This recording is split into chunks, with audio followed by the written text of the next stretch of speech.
Without further ado, I would like to welcome Scott Schofield. Scott is an associate professor in English and cultural studies at Huron University College, an early modern scholar with expertise in book history. His research focuses on the early print, reading practices, and the history of collectors and collecting.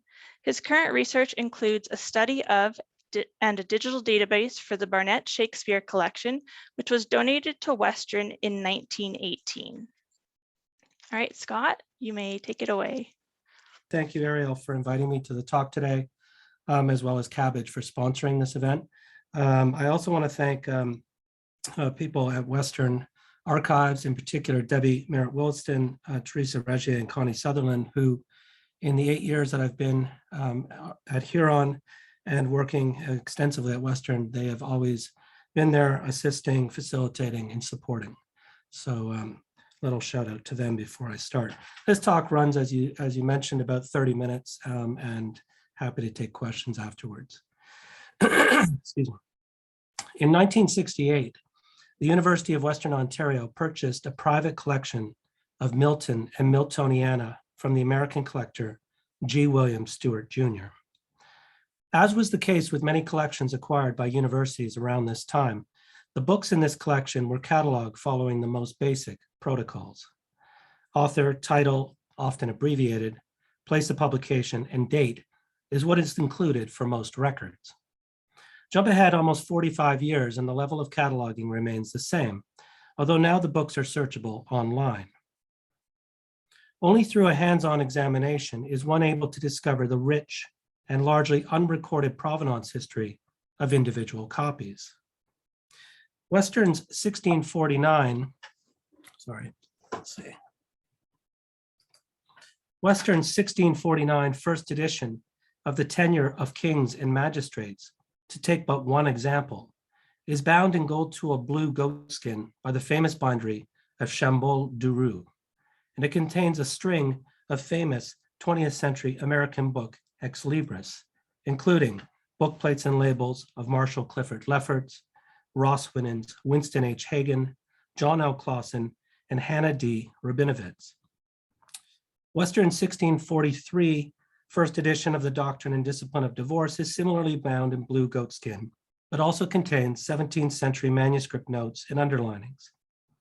Finally, Western's first edition of Paradise Lost is bound in plain polished calf and contains the bookplate of British Prime Minister Benjamin Disraeli. So why does this all matter? Provenance research in book history is in part about making connections with the past.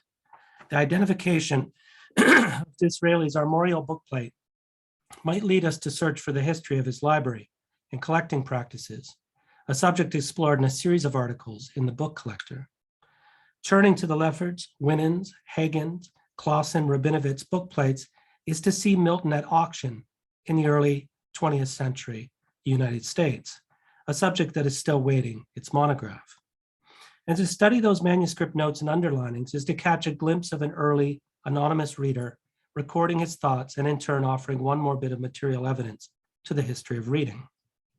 More than a series of curious examples then, each of these copies connects with a larger history, be it of libraries, of auctions, or of reading. But these copies also come from a larger institutional collection, Western's collection of Milton and Miltoniana.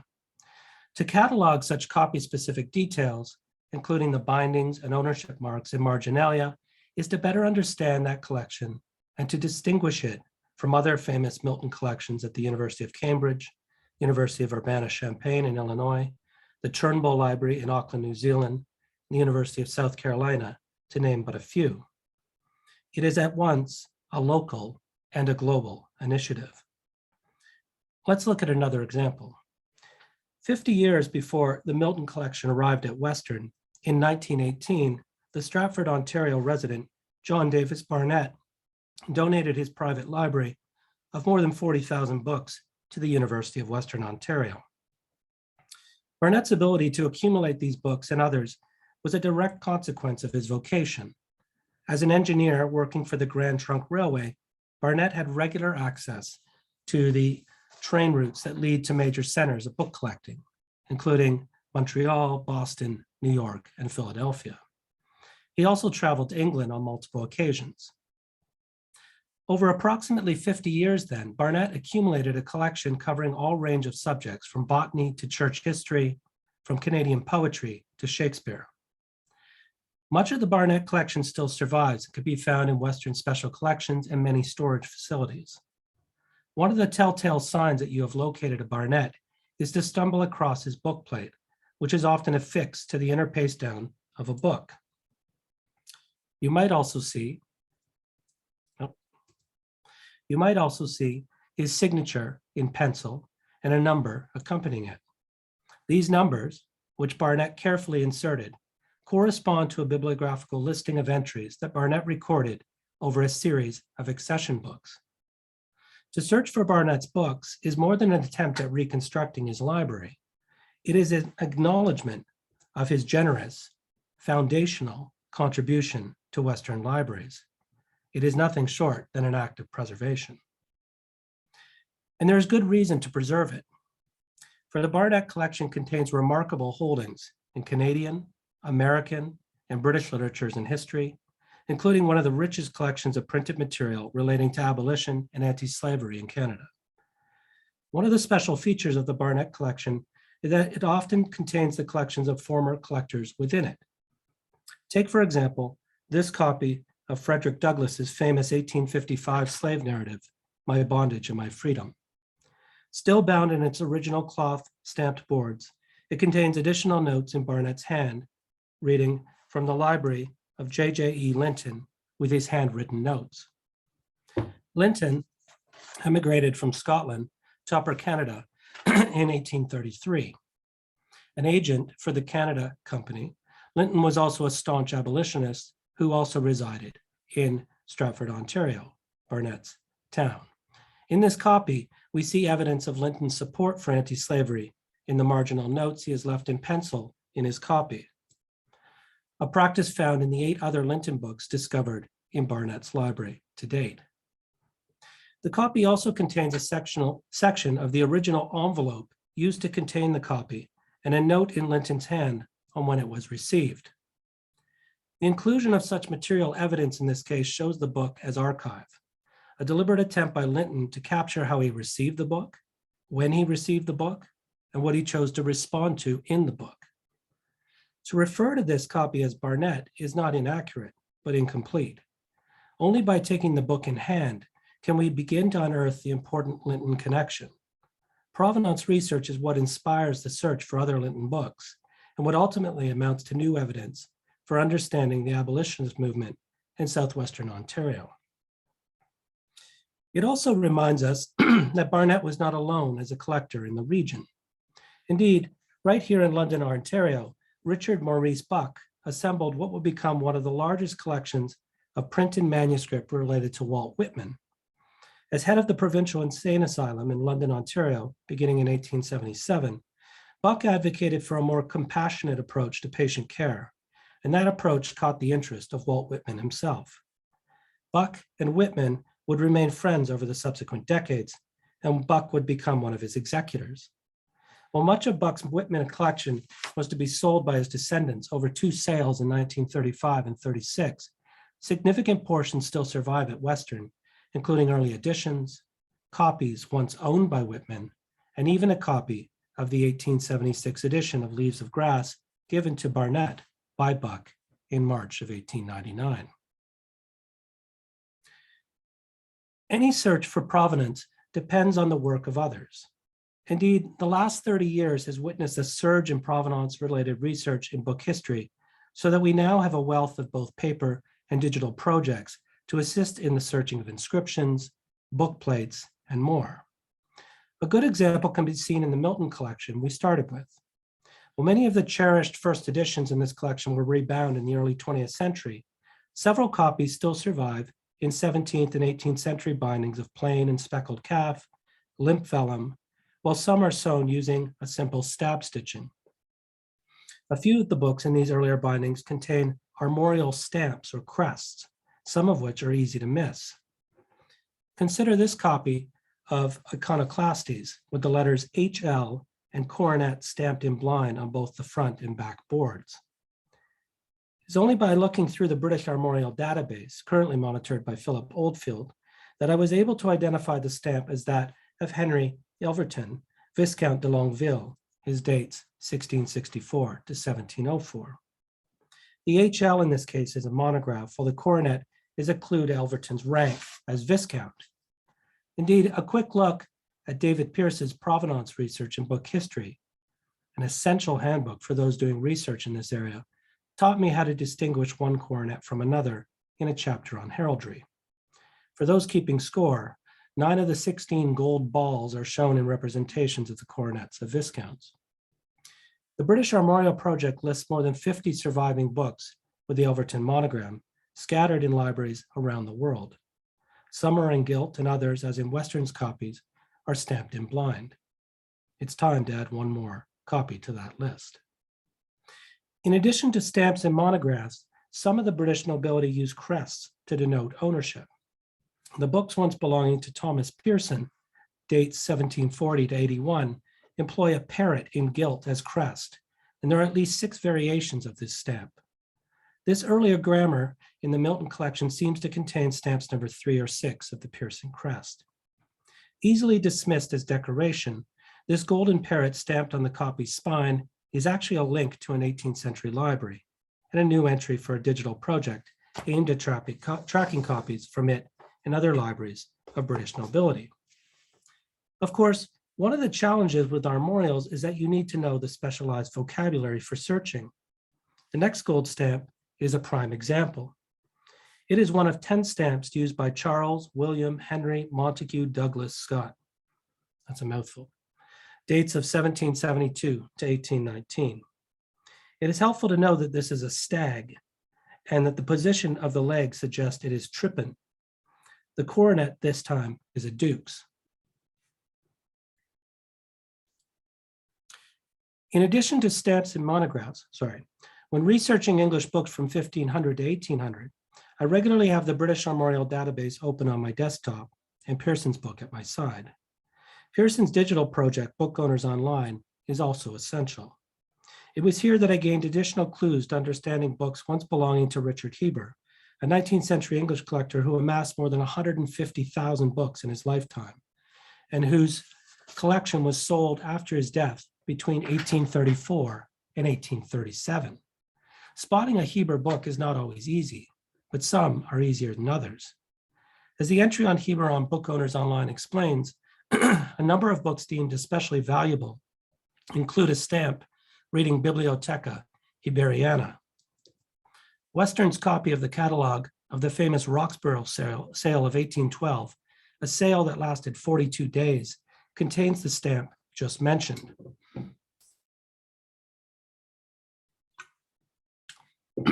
It also includes notes in Heber's hand, suggesting that this auction catalog was purchased at the Sotheby's sale in 1820. This book is of particular interest because 1, Heber attended this auction, and 2, the copy has been annotated and so shows us books that Heber himself purchased, including several early Shakespeare quartos. One can verify Heber's purchases by consulting the Shakespeare census run by Zachary Lesser and Adam Hooks, yet another invaluable digital resource in provenance research. Indeed, Heber's purchase of a copy of 1600 edition of Much Ado About Nothing for £2.17 is noted in the census. The copy, as the census further notes, is now housed at the Newberry Library in Chicago. As just shown, 19th century auction catalogs such as this one offer important clues on how such books were being packaged and sold at a pivotal moment in the collecting of early modern drama. Marked up copies like this one show us the various booksellers and collectors vying for copies and the ever-increasing prices paid for such works. They also offer us leads for tracking the movement of such books, and in some cases, the material alterations to those books. In other words, while the Bibliotheca Heberiana stamp provides a key mark for tracking provenance, the mark often inspires additional research, be it in the history of collecting Shakespeare or the study of annotated auction catalogs. We're not done with Heber yet.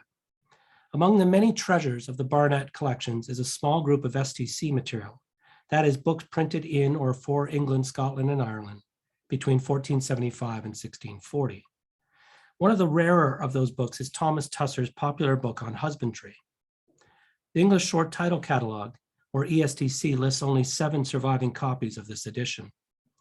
While this copy lacks the Heber stamp, it does include notes in his hand that are reminiscent of the auction catalogue just discussed. Heber notes the sale in which he purchased it, a Sotheby's sale of 1806, while also describing the edition's scarcity. Quote, "I have never read or saw of another copy," end quote. Heber has also annotated his copy, and Barnett rightly notes this fact in a penciled note just beside his bookplate. Provenance research is often a cumulative process, as the discovery of one mark often leads to another, or as in this case, helps to explain differences of marks used by the same owner or after his death. Provenance research also often crosses collections and media. My discovery of Heber's copy of the Roxburgh Catalogue in 2019 helped me to better understand the Heber copy of Tusser's Husbandry, which I located in 2016. The turn to book owners online and the Shakespeare census over the last few weeks helped me add details to both findings. In many cases, the evidence of ownership has been erased or removed during the rebinding process. In these cases, much depends on where the owner signed the book. That the 17th century contemporary of John Donne, Roland Woodward, signed his book with motto on the title page is a good thing, as Western's copy has been rebound with new end papers. A similar example can be seen in this beautiful copy of the Book of the Governor with the very faint inscription of the English antiquarian White Kennet, date 1660 to 1728. You can see it there right above the word imprinted. In this next example, John Martin has squeezed his signature, date, and price onto a small vellum stub of his copy. One can easily imagine this sort of material being cut out or tossed if rebound. In some cases, however, even the clearest of inscriptions cannot be traced. I'm still hoping to learn more about Joseph Cole, Philip Fairfax, and Gilbert Elliot. The difficulty of tracing certain ownership marks may lead catalogers to conclude that they are not a priority and so get left unrecorded. This, I believe, is a mistake. Tracing female book ownership in particular is essential if we are to recover the history of collecting and reading practices of women in early periods. One of the most exciting projects in provenance research at this moment is dedicated solely to tracing early female book ownership, both the identified and not identified names. Martine Van Elk, Sarah Lindenbaum, Tara Lyons, and several others maintain the blog that now contains hundreds of posts featuring hundreds of books previously owned by women. It was their project that inspired my own search of female book ownership in Western's Milton collection for a workshop at the Shakespeare Association of America earlier this month, examples of which I will turn to now. One of the most common forms of inscription is also one of the most difficult to decipher. Western's edition of Paradise Lost, printed by Jacob Thompson in 1705, is a case in point.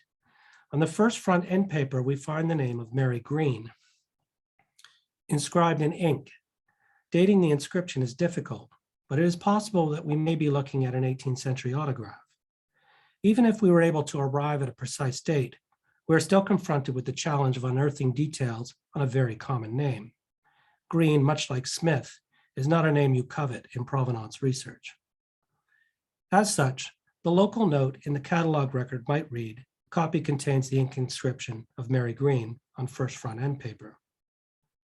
Is this an example of a name that we record even though the historical figure remains unidentified? Perhaps, but there is another way to see this situation. The inscription of Mary Green is one example in the largely unacknowledged record of female owners of Paradise Lost. To record her name as part of a local note may seem minor, but not when considered within the larger process of recovery of female book ownership. This next example, which is found in one of the more than 30 copies of Icon Basilica, the famous martyrology that followed the execution of Charles I in 1649, is also in Western's Milton collection. The front end paper carries the single name of Barbara White, but the name is also repeated as Barbara White with an I, and the first instance carries the date of 13th of June, 1649. The dating of the first inscription is noteworthy because of its proximity to the publication date. In fact, this is the earliest dated inscription in any of Western's copies of the 1649 editions of Icon. Let's look at another example with a slightly longer inscription. The 1677 edition of the English Parnassus, or a help to English Poesy, contains an engraving with teacher and student in a study. Above the engraving, we find an inscription reading, "Anne Louisa given me this book." The orthography and paleography suggest a near contemporary inscription, but what do we make of the syntax? Has Anne given the book to an unidentified me, or has the book been given by an unidentified person to Anne? Either way, it captures another example of female book ownership. In some cases, the inscription serves more than a marker of possession, but rather as a kind of testament to one's life. In Western's copy of Thomas Elwood's 1697, The Life of David, the King of Israel, a sacred poem in 5 books, we encounter a more detailed inscription on the inner front paste down. The full inscription reads, "Maria Fly, her book, 1758. Maria Lawrence, her book, 1758. Maria Lawrence married Jacob Lawrence, 8th of October, 1758. Exchanged a mortal life for a blessed immortality, 31 December, 1762. I have followed the formatting here because the gradation seems significant. Each part of the inscription marks a stage or step in the owner's life as she signs as both unmarried and married, while also signaling when the marriage occurred. Or does she? The final inscription points to Maria's death, and so cannot have been written by her. Perhaps the last 2 sections were written by her husband or another acquaintance, and so perhaps we are witnessing a kind of ownership by proxy. My final example considers the book as gift.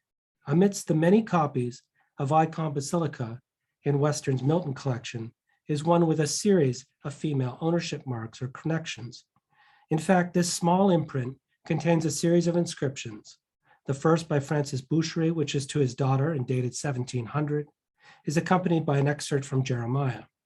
The second, again from father to daughter, is dated 1725. And on the following leaf, we get a much longer excerpt that reads, "This book belonged to Mrs. Charles Wyndham, youngest daughter of Sir William Heathcote, 3rd Baronet of Hursley, and was given to Sir W.H., 5th Baronet, by her daughter Frances, now Mrs. Gray, in 1878. That final inscription encourages us to look back to the armorial bookplate on the marbled paste down, as it is of the Sir William 3rd Baronet of Hursley just mentioned.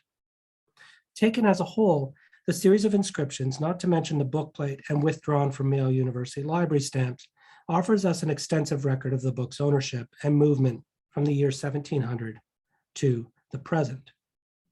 By studying each of the previously discussed cases in isolation, I've tried to emphasize the subtle yet important differences in these female ownership statements. Documenting the unidentified names in this case, or in these cases, I should say, is important as it contributes to the largely skewed history of provenance research, which has primarily been about the recording of white male ownership. If we are to record the bookplate of Benjamin Disraeli in the first edition of Paradise Lost that I started with, we also need to catalog the Mary Greens, the Maria Flys, the Barbara Whites, and string of our other largely unrecorded names inscribed across the pages of 17th century books. Indeed, tracking provenance, as I hope this brief talk has shown, is more than locating bookplates, armorials, and inscriptions. It is about documenting the human traces left in books, books that were owned, books that were gifted, donated, and circulated before finding their way to Western University. Many of these books have local connections and so shed light on the loose-knit network of collectors in Southwestern Ontario. Figures like John Davis Barnett, Richard Maurice Buck, as well as the many books with bookplates of one or more of the Shanleys who lived in Thorndale in the early 19th century. Provenance research at Western is also a chance to better document its special collections. Collections that, when we come to know them well, can change how what we research as scholars and what we teach to our students. My own pursuit of the 1,000 books that make up the Barnett Shakespeare collection, a project I'm currently working on, is just one example of my own attempt at tracing the provenance of a collection within a collection, a project that is as much about research as it is about preservation. Thank you. Thank you, Scott. We do have time now for questions. If you would like to put the question in the chat, or if you'd like to raise your hand, we can call on you to unmute yourself.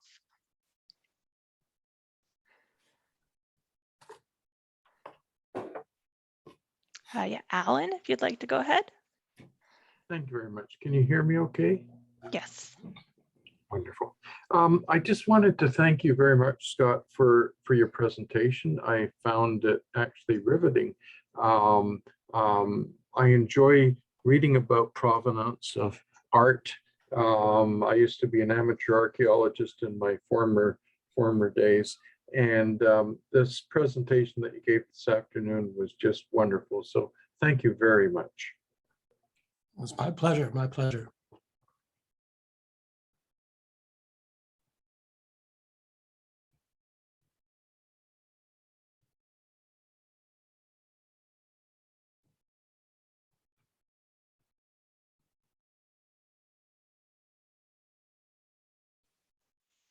Just give a few minutes of silence, see if anyone else raises their hand, or of course you can write it in the chat as well if you would like.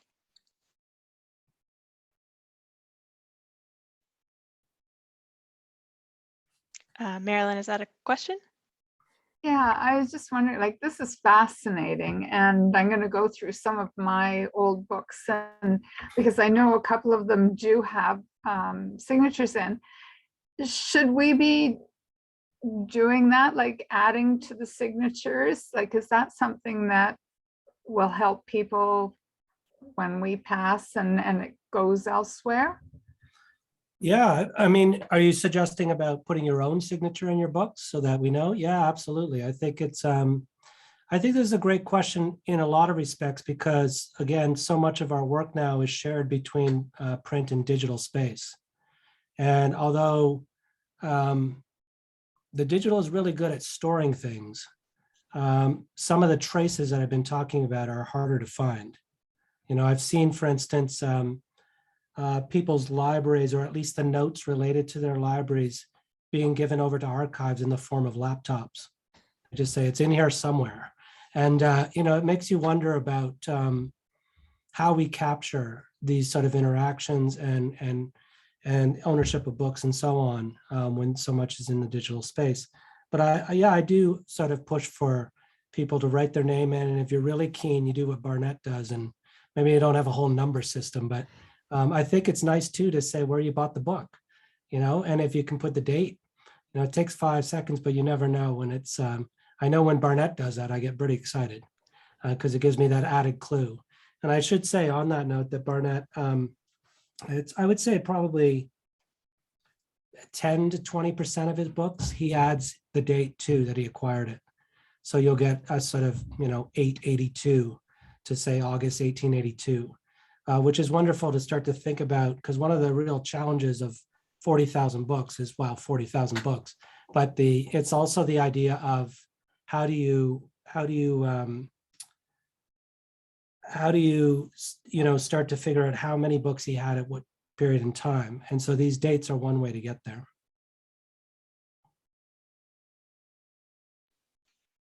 Thank you, Marilyn. I think, Mary, you have a question? Yeah, thanks, Scott, for your talk. It's always super informative to hear you talk about the Barnett collection. I'm wondering, you know, when you come upon people's signatures and notes in books, sometimes they have the date, sometimes they don't. Like, do you have any sense of how common it was for an owner to, you know, put that information in? Like, I've run across some Barnetts where there's the Barnett number and name, but no information before that, although the book was published in, you know, 1780 or something. So I'm just wondering, like, is it a class thing? Are there any correlations between the kind of people who tend to put their names in the books or not, or how common it is? Just in speculation. This is that's a great question, and one that book historians wrestle with all the time. I mean, I think another way of putting this is like so much of the history of reading is silent. It happens in the mind, and we get excited when somebody annotates a book because there's a trace. But again, so many of the books I've read, there's no trace. And there could be a book in Western's library that I've sort of sat down and read for 2 hours on, in the stacks. Where's the trace of that? Ownership is similar. It does depend on somebody writing it down or pasting in a book plate. And I do think class plays a role. And I do think gender does too. I think, the survival of books with armorial book plates or pictorial book plates are by and large by men. And so that skews part of our record. So this move towards finding female book ownership, I think, is really important. One of the things I didn't mention, or I sort of mentioned by example, but is worth noting, is that these copies of the book called Icon Basilica, which is this book that went viral. I mean, Charles I is executed in 1649. And then there's kind of like this weird period known as the interregnum, where there's rules, but the world's in chaos a bit. And so this thing goes into many editions very quickly. And we're finding that copies of that seem to be a particular book that women wanted to sign. There's almost like a personal connection. It's almost like a book of hours or something of private devotion. So we're seeing in certain genres, Bibles too are often a place for family histories of one kind or another. So I think it's genre dependent, but it is difficult. Yeah, our record's always going to be a bit muddy because we're missing so many people who wrote their names down. And as I mentioned in the talk too, anytime a book gets rebound, there's the potential for that information to be removed and discarded. In fact, I think there's something of the 240 some odd copies of Shakespeare's First Folio that survive. Less than 5% are in early bindings because, they're so collectible, they were rebound. And so, that's the sort of stuff that, we'd love to have, who owned the First Folio and who may have annotated it. Sometimes the annotations get washed and so on. So a lot of this erasure is taking place. I think I'm asking you or answering more than you asked, but but I do think the other side of that is the traces that we do get are important. And the more that we take time to record them, and I think there's a lot of opportunity for librarians and patrons, us working in the special collections to work together on putting that information down. And I know you're part of that right now, working with the Barnett material on Black history and so on. And I think that building databases and so on is one way in that direction. And so together we can do this as a community.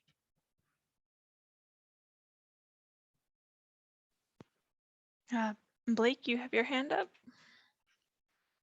First of all, thank you for a wonderful talk, Dr. Schofield. I love your point about how so often names aren't recorded or inscriptions aren't recorded in general library catalogs. And obviously it's very important when it comes to things like female ownership, as you've been talking about too. And I just wanted to ask in a sort of hypothetical, how much would we record in your ideal catalog? Obviously we would record names of everyone. We'd record that it has annotations, but would in a digital database, would we record every single annotation? Would we record that they're just there? For example, in our Milton collection right now, a lot of the ones by previous book collectors have like the wing number, the Madon number written on them. Well, do we record that those are written down? How far do we go to make it, to sort of balance our resources and obviously availability to everyone seeing them? Do we want people coming to the libraries to look at them, or do we want everything available online? It's a good question. I should start by saying that I know Blake's been cataloging the Milton collection. Yes. Big shout out to Blake, who's assisted me on the Barnett Shakespeare, on the Milton, and so many other things. So it's really exciting to see this sort of copy descriptions happening. And I think your question is also sort of a reflection of your own challenge at the moment of what to record and what not to record. I think that the important way to frame this is to start by that special collections librarians around the world, and this is not a comment on Western in particular, but are often under-resourced. They have an immense amount of work to do, huge collections, and only a few people to do the work. And so when I say something like the Western collection remains more or less as it is in 1968 online, it's because to catalog that or to recatalog that with copies in hand take hundreds of hours of work, if not thousands. And so this is why I advocate for this sort of collaboration. But to your question too, what counts and what doesn't? It's a tricky one. I think, same with binding. I mean, we're talking to Cabbage. So I think it's important to say, I'm a total binding nerd. So I love trying to figure out the kind of grain of goat skin I'm looking at, especially early bindings and so on. But again, you can fall down the rabbit hole for a while. So some description of binding, any provenance marks, especially book plates and inscriptions. If the copy's annotated, I would add that too. But then these additional notes, it's really tricky because one of the things I've learned over the years is something that may seem insignificant at the moment turns out to be otherwise down the road. And so I treat it a bit like a site where I want to record everything that's there. Of course, there's times where time and energy forces us to make decisions. So some of those last things you mentioned, I may not include, but I may regret that too. If I find myself down the road saying, oh, wait a second, there's a pattern here. This has been happening all through the Milton collection. I should have been recording this. I've heard that way too many times from people who've worked on these projects, including Philip Oldfield, who I mentioned for the British Armorial Database, where I think partway in, he's like, oh, I should have been writing down the inscriptions and book plates too. That can happen, right? But of course, he's taking on a project that we're, looking at books all over the world. So, his time and resources are limited when he's looking at particular copies or particular collections. There's no simple answer to this question, but I do think once again that part of the answer, and it's an essential part of the answer, lies in collaboration between librarians who are, forced to take on a huge amount of work, and then the many of us who are in that reading room working with these books and have an opportunity to pass on what we find. We have a few comments in the chat here. Teresa commented, book plates indicate a substantial library, usually to put your mark on your collection. Would be interesting to see more women collectors, or are they a one-off? And she wrote this when you were answering Mary's question, so I wasn't sure if it's a remark or a question from Teresa. But do you find that perhaps these women signatures are more of a one-off, or do you think they belong into something more of a collector? Like, is this woman a collector? Yeah, this is tricky, and I get to pull on. As I mentioned, I was at a workshop at the Shakespeare Association of America, run by, I should say, Martine Van Elk, Tara Lyons, and Sarah Lindenbaum of the Female Book Ownership Project. One of the things that came up there in that talk was cases where you may have one or two inscriptions by a female owner, but then you find a record somewhere that they had an entire library. So again, it's about sort of pooling this information. I wouldn't say it's one-off by any means. There's plenty of inscriptions of female owners, quite a few actually. Book plates tend to be more prominent as you move through the centuries with women owners, but you also have female armorials on bindings. But I think this work is still in progress. So any answer is a bit sort of tentative on my part. And I think we need to do the work on a global scale to start to see what we find. I think there's more out there than what we think. But part of that depends on writing it down and getting it cataloged. Yeah. Thanks for the question, Teresa. And then Carrie says, this was super interesting, not a field I know much about. So I was wondering if with this particular collection, you have any information from the collector about his philosophy or plan for collecting. So Barnett. Oh, wow. Well, I remember, so I've been working on Barnett. I've been working on Barnett material probably since 2016. But only really started knowing about Barnett in 2018 during the centenary for 100 years since he gave his collection. And it was probably in, I want to say 2019, and I can't remember who brought it to my attention. It might have been Ian Ray at King's, who's an expert on Barnett. or someone else, but there is a small manuscript of Barnett by Barnett called My Library. And it's a sort of 20-page write-up of sort of highlights from his library he gave as a talk in Stratford, Ontario. There's also records of him acquiring, he says he acquired 1 3/4 books a day in his lifetime. So, there's to give some sense of how active he was. But there's the third component, and this is to the question more directly. Barnett was advocating for, and this comes out of Ian Ray's important work, was advocating for a national library fairly early on, and even made gestures towards his collection going to Ottawa. So the nature of why he was collecting in part was about public access. He envisioned this, I think, from a very early stage to be given over, to be made available to the public. And so I think it's in his case, it's kind of, I don't want to say it's unique, but it's interesting to think of a private collector in this case, really building this collection with an eye towards giving it over. So we get statements like that and gestures by Barnett that give us a clue to why he's collecting. Somebody like G. Stewart for the Milton collection, I'd have to dig into that a bit more. But there's all types of reasons why people collect. But many of them, it's not uncommon that they either donate or put their books up for auction at their death, or put that in their will.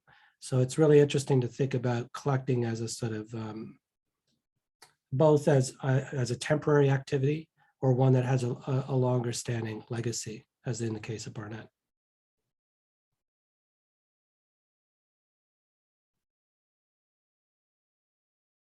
And Teresa, thank you, has provided a link in the chat there for In My Library is transcribed on From the Page. So that's work with the Barnetts. I would also mention, and this is wonderful work coming out of Western Archives and Teresa. Part of this, of course, is that many of the accession books now are digitized from the Barnett collection and being transcribed. And so this is amazing help for me, who's been working with this material, and having access to some of these digital files at home is really helpful. I could just show you this for a second. I don't usually turn a screen in Zoom, but I'm going to do it this time. You can see over on my bookshelf there, I don't know if you can see that second shelf, those are all 19th century Barnetts from storage. So I'm working through, that's about 40 books, and I have 2 wonderful RAs here at Huron who are working with me going through the Barnett storage material. And that's a small drop in the mass of Barnett Shakespeare. Blake would know this all too well too, from the years during the pandemic when we dreamed about looking at books. This is, there's so much of this work going on, and I feel like as things open up slowly, it's a really exciting time to return to this material, and digitization is one part of it.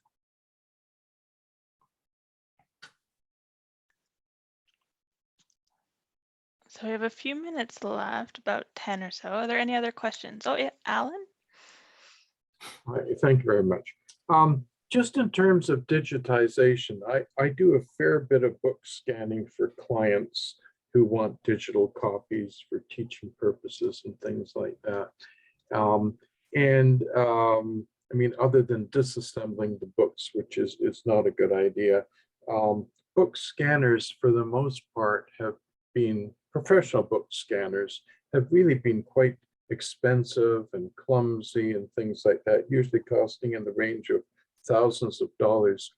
There's a company called Seizure, CZUR, that has been making prosumer book scanners for a long time.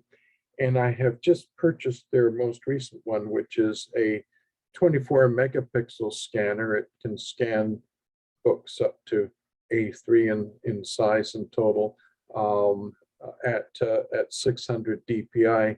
But the darn thing is only $399. And for a professional grade book scanner, I mean, they're just becoming more and more and more affordable. So for those of you out there who do enjoy scanning books, check out the Seizure, CZUR brand because I think you'll be very pleased at how well they work. They have page flattening technology and things of that nature. Really quite impressive for something that doesn't cost thousands of dollars. Thank you for sharing that, Alan. I think that's wonderful, and it does speak to. I think of the quality of cameras on our phones now. There's things that have changed significantly in the last decade, and also reading rooms giving access to photography, and what you can do in a quick succession that you might not have done 20 years ago. But scanners too. I mean, yeah, this is I remember. Doing my graduate work at the University of Toronto and hearing about scanners between $50,000 and $100,000. I mean, these are, it's insane. Like it's so, they're high quality for sure. But again, this it's a question of access. So I think when you bring down prices and you can make something like you're speaking of, and I'll definitely look into it, it changes what we digitize on both as you do for clients, but also through research and so on. So yeah, lots of opportunity. Thank you. Amelia asks, other than geographic vicinity to Stratford, was there any reason why Barnett chose Western as a place he chose to donate his library? Yeah, I think I already know that Ian Ray would have a better answer than I will on this, but I do know that it's in a conversation with Fred Landon, who's connected to London Public Library in the early part of the 20th century, and then makes his move over to Western, that the deal is brokered. I think, yeah, I know it's a good question. Why, proximity? I think, but proximity is a key part. He's at Stratford's 50 minutes from here. I don't know how long it takes in 1918, but it's maybe a bit longer. But it does. I think there's also a point where Barnett's considering Ottawa. There's possibly other offers, and he's getting older. And there's probably this moment of, well, it's time to move these books out of my house. I mean, the Stratford house, to imagine this house in Stratford, which you can go see, with 42,000 books in it is unthinkable. I mean, it must have been sinking. But there's also the sense that when those books come to Western, Barnett essentially moves to London and starts to catalog. So he's not done. He's still helping them. And so one of the questions I'm always sort of interested in is when the book plates go in, because what's striking to me is that the book plates are often covering essential information, including his signature and numbers.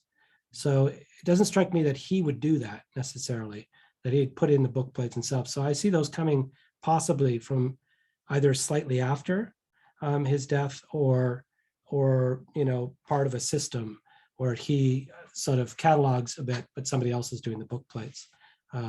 I know I'm straying a bit from the question now, but yeah, I do think proximity is actually an essential part, but also timing.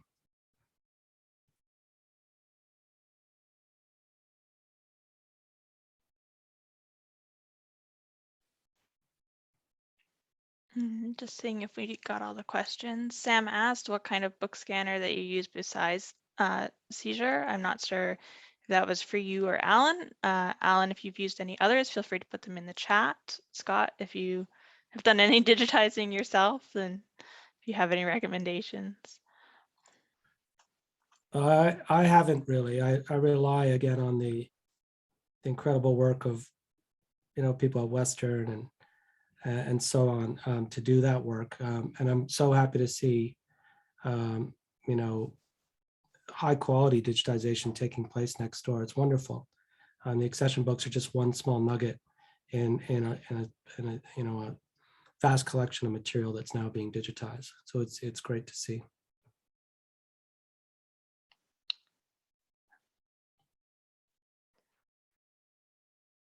I think we're kind of coming up the end here. So I'm going to drop once more in the chat the website for Cabbage, as well as an email for anyone who's interested in going onto our mailing list, as we have future workshops and talks. And the recording, as I mentioned, will be available on YouTube. So there will be a link in the chat to the YouTube channel. I do want to thank you again, Scott, for giving this wonderful talk. It was very interesting to listen to. So thank you very much for your time. It was a pleasure being here. Fred, thank you so much for having me.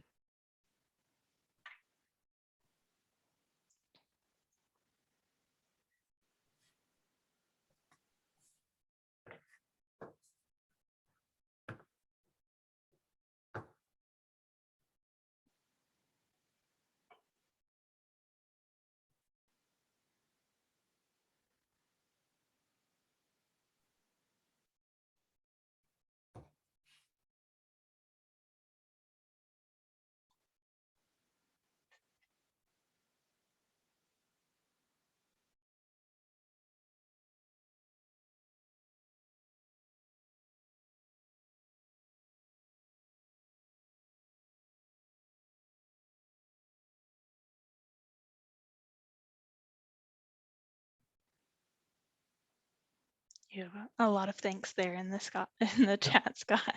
I was about to leave, but I wanted to see all those thanks. Well, it's nice to see that recognition.